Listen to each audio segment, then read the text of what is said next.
My father told Vogue he taught me to sew. The only person who ever put a needle in my hand was my mother, at midnight, hemming strangers' dresses so I could eat breakfast. I stared at that article for 11 minutes, counted every word of the quote they'd pulled from him. I set her on her path before life pulled us apart. 14 words.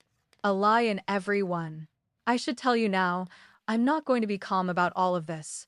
Some of it I handled well. Some of it I handled terribly. I'm going to tell you both. Detroit.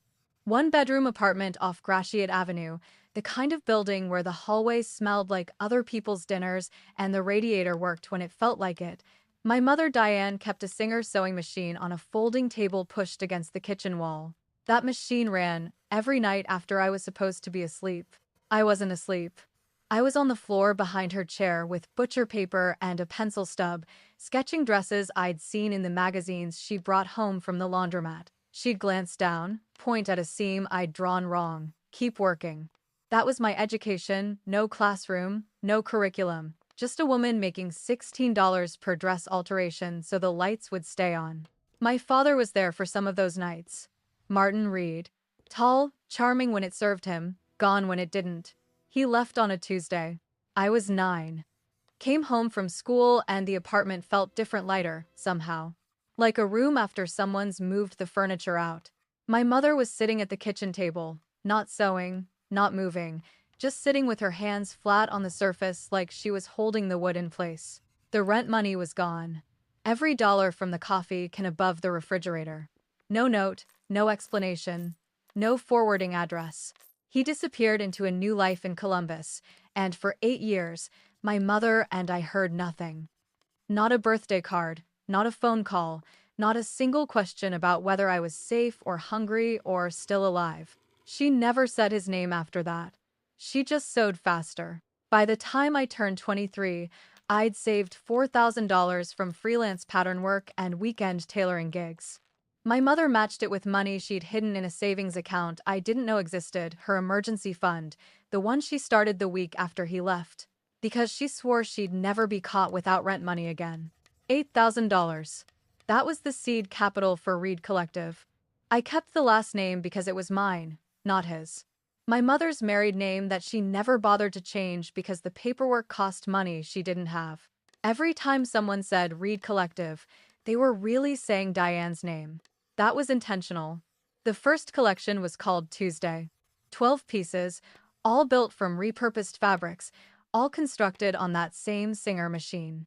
Nobody in the industry understood the name. A few journalists called it enigmatic. One buyer said it felt melancholy but structured. They weren't wrong. By year 7, Vogue Business put me on the cover, The Quiet Rise of Reed Collective. Every milestone, the first buyer order, the first 6-figure quarter, that cover, I'd pick up the phone and call my mother. Just my mother. The chair across from me at every celebration stayed empty, and I'd stopped noticing. Or I thought I had. Then a friend forwarded me a podcast. Some small business show out of Ohio. And there he was, Martin Reed, talking about his daughter's fashion empire like he'd packed her lunch and driven her to design school. Telling the host he'd given her the foundation before circumstances separated them. My hands went still on my desk. I found 3 more interviews after that. A local newspaper profile. A LinkedIn page where his bio read, father of fashion entrepreneur, early mentor and creative influence. He'd been doing this for years. Building a version of himself that included me. That included credit for my mother's midnight work. That erased the Tuesday and the coffee can and 8 years of silence. The man who stole rent money was now stealing the origin story. Here's what I did next. And I'm not proud of it. I called the podcast, introduced myself, asked them to issue a correction. The producer, a 20-something who clearly hadn't expected this call, stammered through some non-answer about editorial independence and promised to look into it. I hung up and immediately sent a follow-up email that was approximately 400 words too long. I drafted a public statement. I opened Instagram 3 times to post it, typed the first sentence twice, deleted it both times. I texted my best friend at 2 in the morning. He's been lying about me for years, and I don't know what to do, and I think I'm going to be sick. She called me back in 4 minutes. I cried through most of it. The ugly kind, the kind where you can't form full sentences and your nose runs and you keep saying sorry. Sorry even though the person on the other end keeps saying you don't have to apologize. I told her things I hadn't said out loud since I was 9 years old. About the Tuesday. About the coffee can. About standing at the kitchen counter the morning after he left, eating dry cereal because the milk money was gone too, watching my mother get dressed for a shift she'd already worked 12 hours of the day before. She listened through all of it. Then she said, "Don't post anything tonight." I didn't. But it took me until 4 in the morning to talk myself down from it. And even then I only stopped because my hands were shaking too badly to type. I sat with it instead. Let the information settle.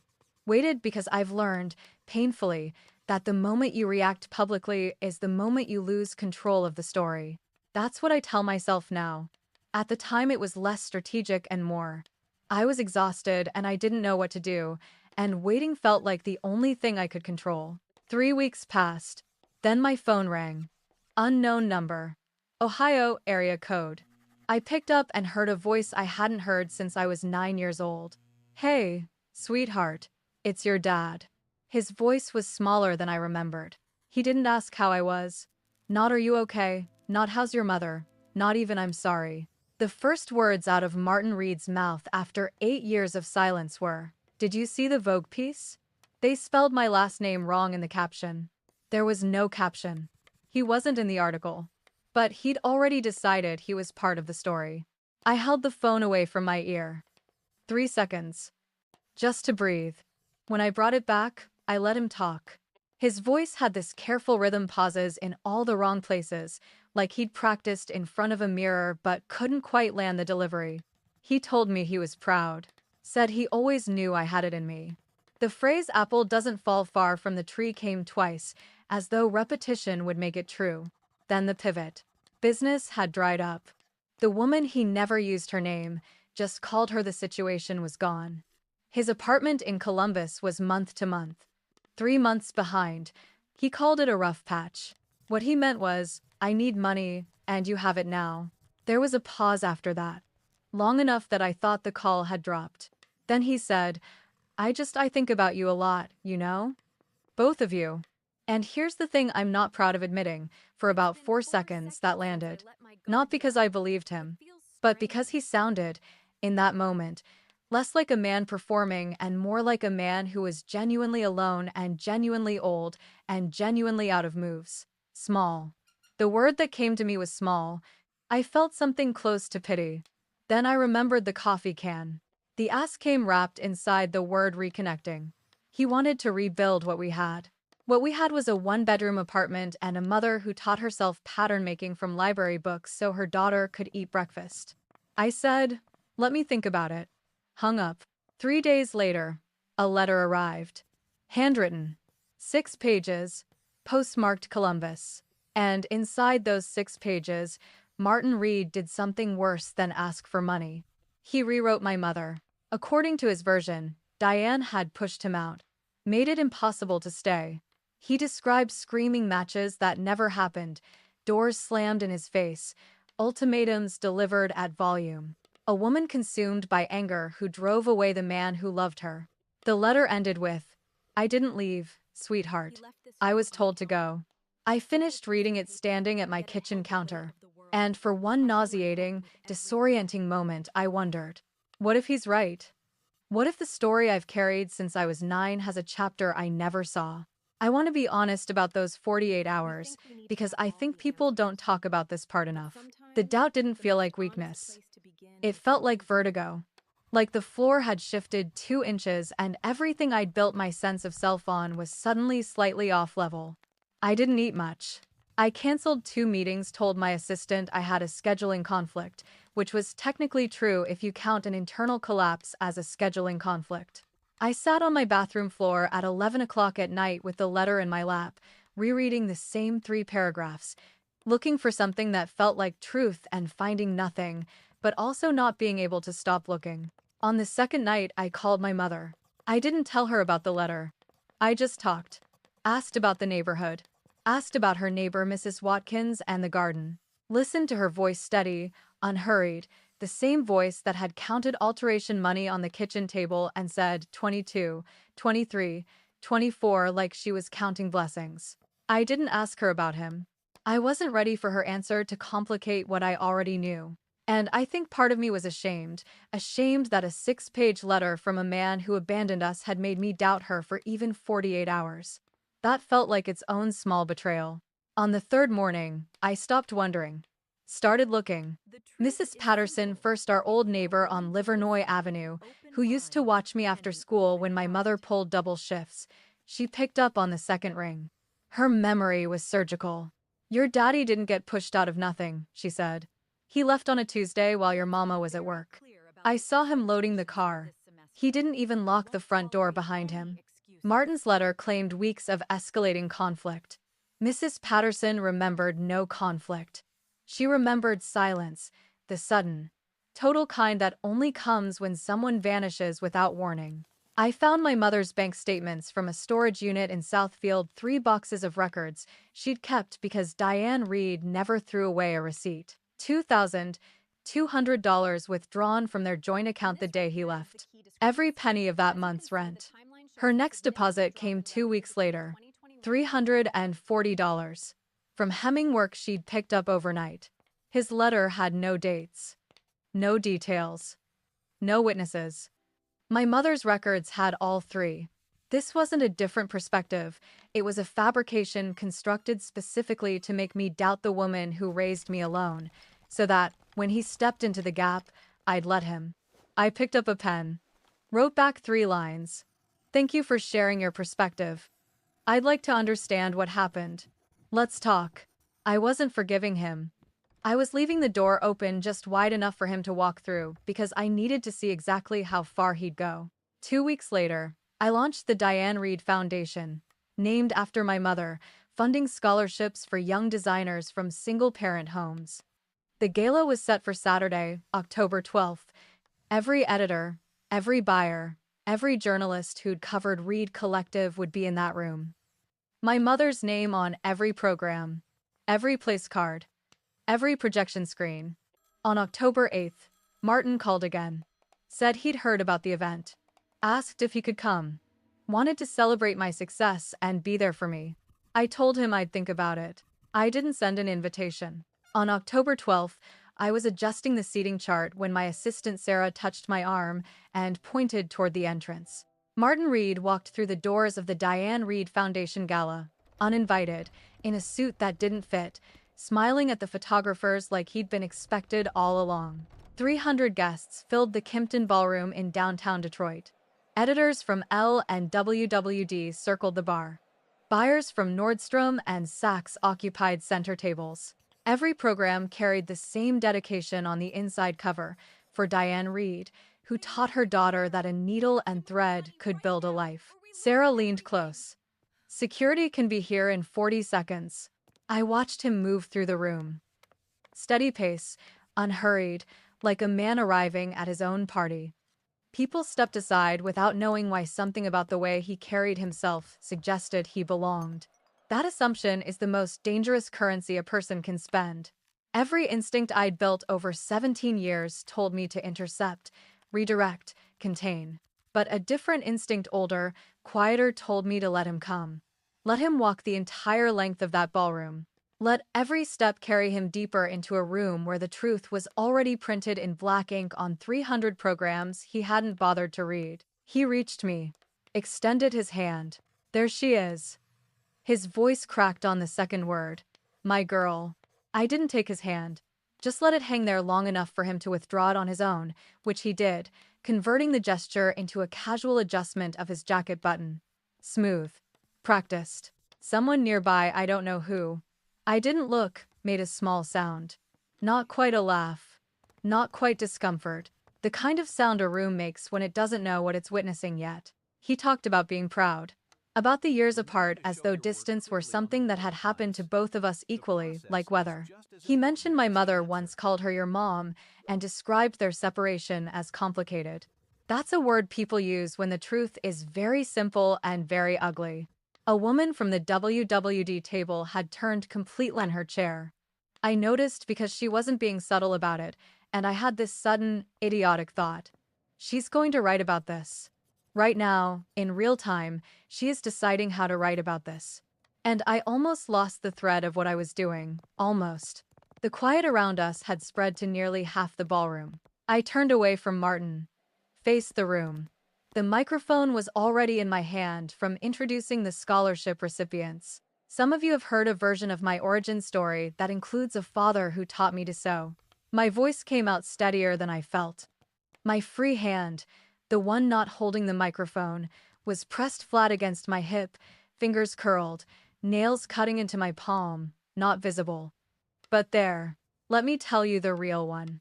I told them about Gratiot Avenue, about Diane at the Singer machine at midnight, about a Tuesday when I was 9 rent money gone from the coffee can, no note, no call that night or any night after.